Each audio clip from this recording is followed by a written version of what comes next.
បាទសូមគោរពទូរទស្សនិកជននេះជាវគ្គសន្ទនាសេដ្ឋកិច្ចនៅក្នុងកម្មវិធី CNC ខ្ញុំបាទអ៊ុំសិរិនជាអ្នកសន្ទនានៅវគ្គសន្ទនាសេដ្ឋកិច្ចនេះនៅល្ងាចនេះយើងមានកិត្តិយសដោយមានលោកឈួនស្រីវិចិត្រជាប្រធានប្រតិបត្តិការនៃក្រុមហ៊ុនភតិសន្យារញ្ញថុរបស់ជាភាសាអង់គ្លេសហៅថា GL Finance ដើម្បីជាភ្ញៀវកិត្តិយសមកសន្ទនានៅក្នុងកិច្ចសន្ទនាសេដ្ឋកិច្ចនេះបាទជំរាបសួរលោកវិចិត្របាទជំរាបសួរបាទអរគុណដែលលោកបានចំណាយពេលដ៏មានកិត្តិយសដើម្បីអញ្ជើញចូលរួមក្នុងកិច្ចសន្ទនាសេដ្ឋកិច្ចនេះតើលោកអាចមានប្រសាសន៍តិចតែនងខ្លួនតិចបានទេបាទជំរាបសួរទូរទស្សនិកជនទាំងអស់ដែលកំពុងតាមដានតាមស្ថានីយ៍ទូរទស្សន៍ CNC ក្នុងកម្មវិធីសន្ទនាសេដ្ឋកិច្ចនៅថ្ងៃនេះខ្ញុំបាទឈ្មោះឈួនសេរីវិចិត្រខ្ញុំជាប្រធានប្រតិបត្តិការរបស់ក្រុមហ៊ុនភតិសន្យារញ្ញថុ GL Finance ទទួលបន្ទុកខាងម៉ូតូ Honda បាទក្រុមហ៊ុនរបស់យើងនេះចាប់ផ្ដើមផ្ដល់សេវាហិរញ្ញវត្ថុនឹងជាមួយនឹងផលិតផលជាច្រើនតែថ្ងៃនេះខ្ញុំសូមចូលរួមជាមួយនឹង CNC ដើម្បីផ្ដល់ជូនទូរទស្សនិកជនទាំងអស់ឲ្យបានយល់អំពីរបៀបធ្វើការរបស់ពួកយើងបាទសូមអរគុណលោកវិចិត្រសំណួរទី1ដែលខ្ញុំបាទចង់ជម្រាបសួរលោកថាតើស្អីអ្វីទៅជាក្រុមហ៊ុន GL Finance បាទសូមអញ្ជើញបាទGL Finance GL ហ្នឹងមកតាមពិតខ្ញុំចង់សម្រាយថា GL មកពីពាក្យថា Group Lease ជាក្រុមហ៊ុនបត់សម្ព័ន្ធរបស់ក្រុមហ៊ុន GL នៅឯប្រទេសថៃដែលបានចុះបញ្ជីនៅខាងក្នុងទីផ្សារភាគហ៊ុនរបស់ប្រទេសថៃអញ្ចឹងនៅគ្រប់ក្រុមហ៊ុនទាំងអស់ដែលចុះបញ្ជីនៅក្នុងទីផ្សារភាគហ៊ុននីមួយៗដើម្បីធានានៅតម្លៃហ៊ុនរបស់ខ្លួនក្រុមហ៊ុនទាំងអស់តែងតែប្រតិបត្តិយ៉ាងមានតម្លាភាពហើយនឹងមានអាជីវៈខ្ពស់GL Finance នេះយើងបានចូលមកក្នុងប្រទេសកម្ពុជាក្នុងនាមជាក្រុមហ៊ុនភតិសន្យារញ្ញថុទី1ដែលបានទទួលអាជ្ញាប័ណ្ណពីធនាគារជាតិនៃកម្ពុជាយើងបាទ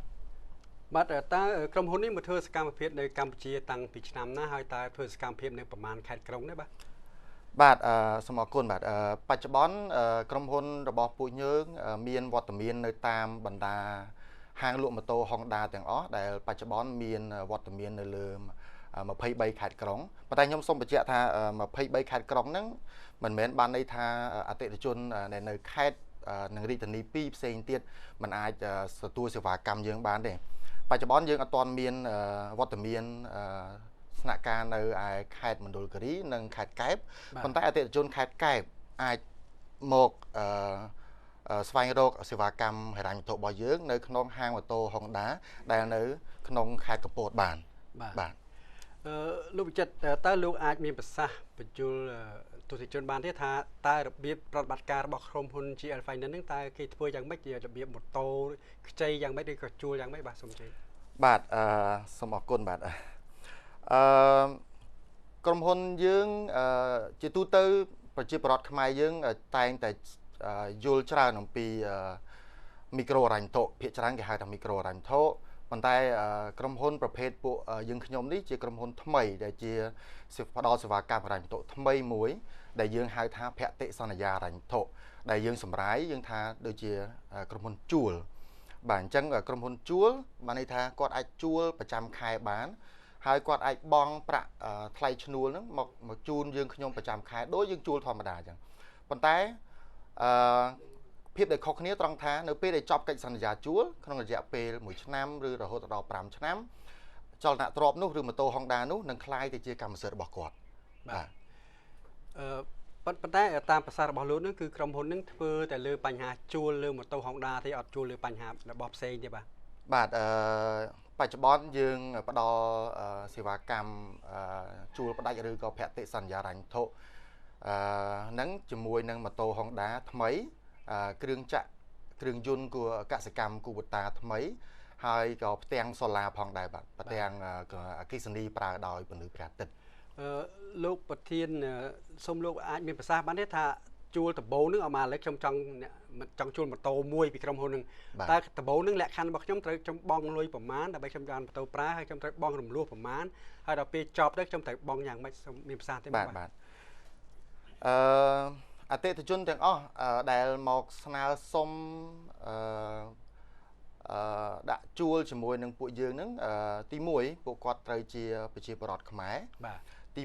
2គាត់ត្រូវមានទីលំនៅច្បាស់លាស់ហើយសូមបញ្ជាក់ថានៅពេលដែលគាត់ត្រូវការទីលំនៅច្បាស់លាស់ហ្នឹងគឺគាត់អាចនៅផ្ទះជួលក៏បានដែរប៉ុន្តែគាត់ទាមទារឲ្យគាត់បញ្ជាក់ពីអាជ្ញាធរភូមិសង្កាត់មកបញ្ជាក់ថាគាត់ពិតជារស់នៅក្នុងផ្ទះជួលនឹងមែនបាទហើយនឹងទី3យើងនឹងវិតម្លៃទៅលើប្រាក់ចំណូលរបស់គាត់ដើម្បីធានាថាគាត់មានលទ្ធភាពបង់មកយើងដោយឡែកតាក់ទងជាមួយនឹងសេវាកម្មយើងវិញអតិថិជនទាំងអស់អាចទទួលសេវាកម្មរបស់យើងបានដោយគ្រាន់តែបង់ប្រាក់ដំបូងពី10%រហូតដល់70%ហើយអតិថិជនអាចបង់សងក្នុងលក្ខខណ្ឌពី1ឆ្នាំទៅ5ឆ្នាំបាទ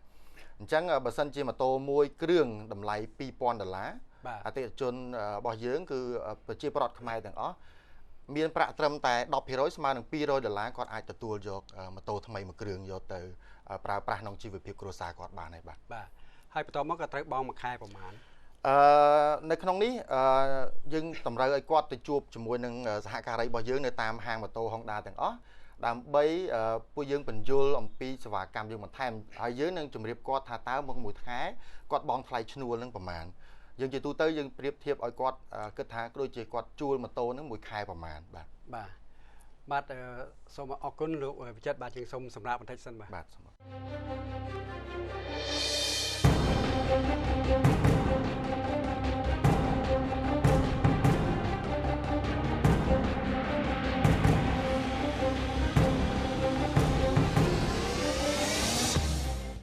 បាទសូមគោរពទូរទស្សនិកជនបាទសូមមកកាន់វគ្គបន្តនៃការសន្ទនាសេដ្ឋកិច្ចបាទលោកវិចិត្រអំបញ្ញមិញនេះយើងនិយាយអំពីថាលោកបានមានប្រសាសន៍អំពីប្រជាពលរដ្ឋហ្នឹងអាចមកខ្ចីមកទិញមកខ្ចីម៉ូតូនេះយកទៅប្រើប្រាស់ដោយដាក់ប្រាក់មួយចំនួនមកទល់បច្ចុប្បន្នតើអតិថិជននៃក្រុមហ៊ុន GL Finance នេះអ្នកដែលមកនេះម៉ូតូមកយកម៉ូតូទៅប្រើដាក់ប្រាក់មួយចំនួនតើមានចំនួនប្រមាណហើយបើសិនជាក្នុងករណីគាត់មិនសងវិញតើយ៉ាងម៉េចដែរបាទសូមជឿបាទសូមអរគុណបាទបច្ចុប្បន្នមកដល់តាំងពីយើងចាប់ផ្ដើមប្រតិបត្តិការនៅឆ្នាំ2012មកបច្ចុប្បន្នដល់ពេលនេះគឺយើងមានអតិថិជនប្រជាពលរដ្ឋខ្មែរដែលប្រើប្រាស់សេវាបតិសន្យាជាមួយយើងនឹងបានជាង30,000នាក់ហើយបាទក្នុងនេះយើងចង់បញ្ជាក់អំពីភាពខុសគ្នារវាងអាជីវកម្មនៃភតិសន្យារញ្ញធុយើងហៅថាជួលហ្នឹងជាមួយនឹងមីក្រូរញ្ញធុអញ្ចឹងនៅពេលដែលគាត់ជួលជាក់ស្ដែងនៅពេលដែលគាត់ជួលអញ្ចឹងអត់ខុសពីការជួលធម្មតាទេនៅពេលដែលការឈប់ជួលទៅគាត់ត្រូវបកគលចលនាទ្រព្យហ្នឹងត្រឡប់មកវិញបាទអញ្ចឹងឧទាហរណ៍ដូចជួលឡានជួលម៉ូតូអញ្ចឹងដល់ពេលដែលគាត់ឈប់ចង់ជួលគាត់បកគលអាហ្នឹងទៅឲ្យម្ចាស់ដើមគេវិញបាទអញ្ចឹងក្រុមហ៊ុនយើងខ្ញុំក៏អញ្ចឹងដែរបាទនៅពេលដែលអតិថិជនម្នាក់គាត់ស្ថិតនៅក្នុងកិច្ចសន្យាជាមួយយើងខ្ញុំឧទាហរណ៍ថា3ឆ្នាំតើឡែកគាត់ទើបតែបាន2ឆ្នាំកន្លះហើយគាត់អស់លទ្ធភាពគាត់ថាគាត់អស់លទ្ធភាពក្នុងការបង់សងហើយបាទអញ្ចឹងសេវាកម្មមួយយើងនេះល្អណាស់តែពិតបាទគាត់គ្រាន់តែបកគលម៉ូតូនឹងមកឲ្យពួកយើងវិញបាទព្រោះស្ថិតនៅខាងក្នុងនេះម៉ូតូនេះគឺនៅតែជាទ្រព្យរបស់ក្រុមហ៊ុន GL Finance ដែលក្រុមហ៊ុន GL Finance ដាក់ជួលទៅឲ្យគាត់អញ្ចឹងនៅពេលដែលគាត់អស់លទ្ធភាពជួលគាត់បកគលម៉ូតូមកឲ្យវិញផលរបស់គាត់គឺខុសល្អមួយទៀតសម្រាប់ប្រជាពលរដ្ឋខ្មែររបស់យើងទាំងអស់គឺថានៅពេលដែលម៉ូតូដែលគាត់បកគលមកឲ្យយើងហ្នឹងយើងនឹងវិតម្លៃទៅតាមតម្លៃទីផ្សារបាទបើសិនជាទឹកលុយដែលនៅសល់ដែលគាត់ត្រូវនៅសល់ហ្នឹងប្រហែលឧទាហរណ៍ខ្ញុំបាទសងក្រុមហ៊ុនបាទនៅសល់ថា500ម៉ូតូហ្នឹងគឺត្រូវលក់ទៅបាន700ពួកខ្ញុំយកតែ500តែ200ខ្ញុំជូនគាត់វិញបាទដោយឡែកបើសិនជាគាត់នៅសល់ចាពាក់យើង500តែម៉ូតូហ្នឹងវាចាស់ពេកខូចអស់ហើយយើងលក់មកវិញបានតែ400គាត់ត្រូវនៅចាពាក់យើង100ទៀតក្រុមហ៊ុនយើងខ្ញុំអត់ទៀមទាគាត់បង់បន្ថែមទេបាទយើងយកតែ400នឹងបានហើយអញ្ចឹងចប់តែម្ដងបាទអញ្ចឹងមានន័យថាបើសិនជាគាត់អត់លទ្ធភាពសងបន្តទេគាត់ត្រូវតែបកគលម៉ូតូមកវិញហើយម៉ូតូយកទៅលក់ដើម្បីវាយតម្លៃបាទបើសិនជាគាត់លទ្ធភាពសងនឹងនៅមានតម្លៃម៉ូតូត្រូវសងបន្តគាត់ត្រូវបង់បន្ថែមប៉ុន្តែបើសិនជាម៉ូតូនោះសល់គុណភាពល្អលក់ទៅគាត់អាចបានប្រាក់កម្រៃខ្លះមកវិញ លក់ទៅបានច្រើនជាងទឹកលុយដែលគាត់នៅជាពាក់យើងបើសិនជាយើងនិយាយថាជាពាក់ចុះប៉ុន្តែអញ្ចឹងគាត់លុយហ្នឹងទឹកប្រាក់ហ្នឹងគាត់យើងបង្វិលជូនគាត់វិញបាទជប់ដែលមានជួបប្រទះក្នុងប្រតិបត្តិការ2 3ឆ្នាំហ្នឹងដែលជួបថាអ្នកខ្លះគេអត់សងហើយតែយ៉ាងម៉េចដែរបាទមានធម្មតាអាជីវកម្មពួកយើងតែងតែមានជួបបញ្ហានេះខ្លះហើយយើងបាទហានិភ័យនេះវាចេញជាចាក់ស្ដែងមកហើយអញ្ចឹងយើងអនុវត្តតាមគោលការណ៍ហ្នឹងបាទយើងស្វែងរកម៉ូតូរបស់យើងសុំតែម៉ូតូរបស់យើងហ្នឹងមកជូនមកវិញបាទអញ្ចឹងយើងអត់ដែលបានមកដល់បច្ចុប្បន្ននេះបិទតែមានបញ្ហាច្រើននៅលើទីផ្សារប៉ុន្តែយើងមិនមានគោលការណ៍ក្នុងការប្តឹងផ្តល់ប្រជាពលរដ្ឋខ្មែរយើងណាមួយទេបាទហើយមកដល់ថ្ងៃនេះគឺមិនទាន់ដែលបានមានករណីប្តឹងផ្តល់ណាមួយទៅដល់ប្រជាពលរដ្ឋខ្មែរយើងទេបាទចង់ឲ្យលោកវិចិត្របញ្ជាក់ឡើងវិញបន្តិចមិញលោកមានប្រសាសន៍យ៉ាងខ្លីនេះថាតើភាពខុសគ្នារវាងក្រុមហ៊ុនភតិសន្យា GL Finance នឹងជាមួយនឹង Micro ហិរញ្ញវត្ថុហ្នឹងតើវាខុសគ្នាមិនដែរបាទសូមអរគុណបាទដោយសារក្រុមហ៊ុន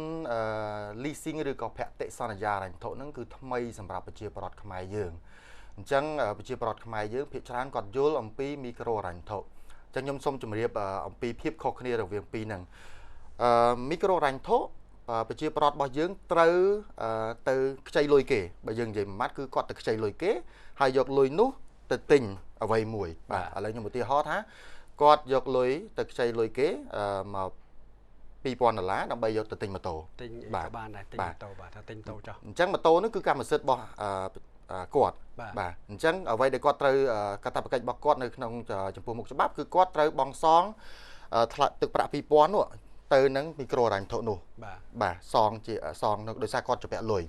ដោយឡែកមកជាមួយពួកយើងគឺគាត់ដែលពួកគាត់មកនេះគឺគាត់ជួលម៉ូតូអញ្ចឹងនៅពេលដែលគាត់ជួលម៉ូតូទឹកតម្លៃម៉ូតូនឹង$2000ដូចគ្នាគាត់បង់ថ្លៃឈ្នួលហ្នឹងបាទអញ្ចឹងអ្វីដែលគាត់ចំពោះពួកយើងគឺគាត់អត់មានជាប់បំណុលយើងទេតាមពិតគឺគាត់កំពុងតែជួលម៉ូតូយើងបាទនឹងភាពខុសគ្នាគឺមួយគឺជាប់បំណុលមួយទៀតគឺក្នុងលក្ខខណ្ឌជាខ្ចីម៉ូតូឬក៏ជួលម៉ូតូបាទជួលចលនាទ្រព្យហ្នឹង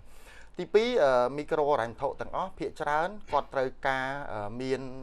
ទ្រព្យបញ្ចាំបាទពួកខ្ញុំនេះពួកគាត់អត់ចាំបាច់មានទ្រព្យបញ្ចាំទេបាទហើយទី3គាត់នឹងជាប់បំណុលហើយយើងនេះមិនមានជាប់បំណុលទេព្រោះវាជាការជួលបាទនេះហើយជាភាពខុសគ្នាគោលរវាងមីក្រូហិរញ្ញវត្ថុនិងក្រុមហ៊ុនភតិសន្យាហិរញ្ញវត្ថុបាទអរគុណលោកវិចិត្រសូមមួយម៉ាត់ចុងក្រោយតើលោកមានអ្វីអាចផ្ញើទៅទស្សនិកជនអំពីក្រុមហ៊ុនលោកដែរបាទសូមជឿបាទសូមអរគុណសូមជម្រាបជូនប្រជាពលរដ្ឋខ្មែរទាំងអស់ទូរទស្សនិកជនរបស់ CNC ទាំងអស់ដែលបានកំពុងតែទស្សនានេះក្រុមហ៊ុនភតិសន្យាហិរញ្ញវត្ថុ GL Finance យើងមានទីតាំងនៅលើផ្លូវកម្ពុជាក្រោមហើយយើងមានវត្តមានផ្ដល់សេវាកម្មភតិសន្យាហិរញ្ញវត្ថុនេះនៅគ្រប់បណ្ដាហាងលក់ម៉ូតូ Honda ទាំងអស់ទូទាំងប្រទេសចំនួន139ហាងអញ្ចឹងប្រជាពលរដ្ឋរបស់ខ្មែរយើងទាំងអស់អាចស្វែងរកសេវាកម្មហិរញ្ញវត្ថុរបស់យើងដោយងាយស្រួលដោយមិនបារម្ភក្នុងការហានិភ័យក្នុងការប្រឈមមុខនៅចំពោះមុខច្បាប់នៅថ្ងៃក្រោយបាទអរគុណបាទសូមអរគុណលោកវិចិត្រចំពោះការចំណាយពេលវេលាដ៏មានតម្លៃដើម្បីមកចូលរួមក្នុងកិច្ចសន្ទនាសេដ្ឋកិច្ចរបស់ CNC នេះបាទសូមអរគុណនិងសូមជម្រាបលាបាទសូមអរគុណជម្រាបលាបាទ